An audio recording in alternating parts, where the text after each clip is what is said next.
Mucha gente cree que los accidentes de tránsito son producto de la fatalidad, o son producto de la mala suerte, o tal vez de alguna maldición de alguien. En realidad los accidentes tienen que ver con actos humanos, no son casuales, son causales. Hoy vamos a trabajar, vamos a pensar y vamos a hablar de los factores de riesgo. Las cosas que hacemos en la vía pública nos exponen enormemente, como por ejemplo, vea lo siguiente. ¿Usted piensa que esta mamá no quiere a su hijo? ¿Usted piensa que esta mamá no se preocupa por la seguridad de su hijo? ¿Que a lo mejor no lo deja subir una escalera o no lo deja ir hasta el kiosco de la esquina? Seguramente que sí.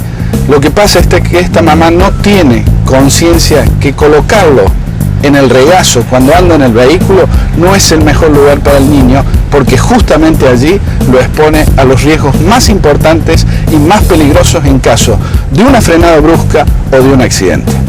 Dijimos factores de riesgo, dijimos la regla que podemos sintetizar como PCP, aquellas situaciones predisponentes, por ejemplo, todas aquellas dificultades que tenga el individuo para conducirse por la vía pública, es decir, defectos en la percepción de la velocidad, por ejemplo, defectos en la visión.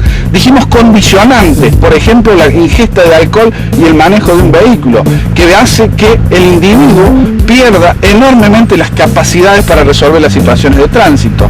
Y finalmente dijimos precipitantes, aquellas cosas que nos acercan cada vez a los accidentes con mayor velocidad, como por ejemplo el exceso de velocidad.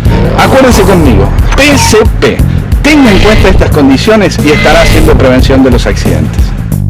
Sabe que hay factores de riesgo que son muy importantes y que fácilmente podríamos alejarlos de las situaciones de conflicto y de accidentes, como por ejemplo las luces encendidas en los vehículos cuando circulan en tramos interurbanos.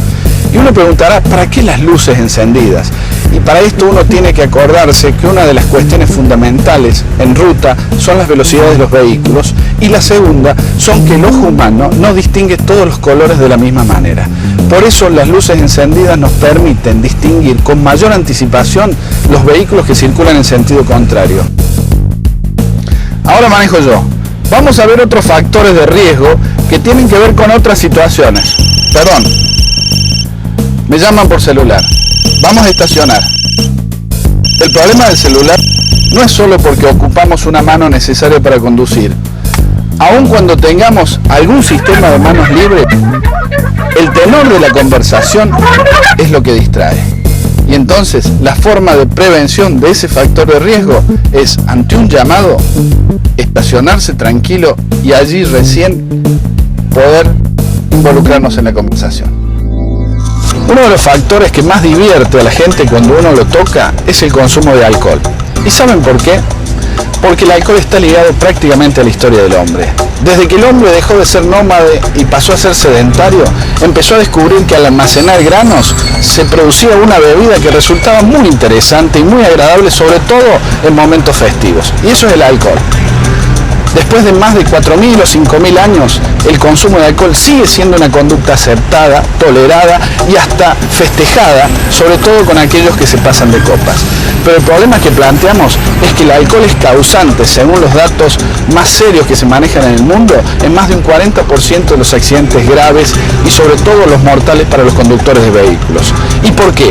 Porque justamente el consumo de alcohol es lo que produce una afectación directa al sistema nervioso central, constituyendo un poderoso depresor que hace que un individuo tenga las reacciones mucho más lentas y esté en muchas menores condiciones para poder responder ante una situación de conflicto del tránsito. Además de todo ello, uno de los efectos más perjudiciales que tiene en el conductor el consumo de alcohol es que reduce su campo visual en forma importante a medida que aumenta la ingesta de alcohol.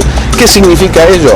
Que cada vez, aunque esté el mismo conductor en el mismo vehículo, el alcohol va a hacer que su campo visual sea más estrecho, y entonces el cruce de peatones o la presencia de obstáculos en la vía pública al costado de la calzada pueden llegar a ser los determinantes de los accidentes. En definitiva, ninguna cantidad de alcohol es aconsejable cuando se va a manejar un vehículo, por el bien suyo, por el bien de los suyos y por el bien de todos nosotros. Alcohol y conducción absolutamente incompatibles.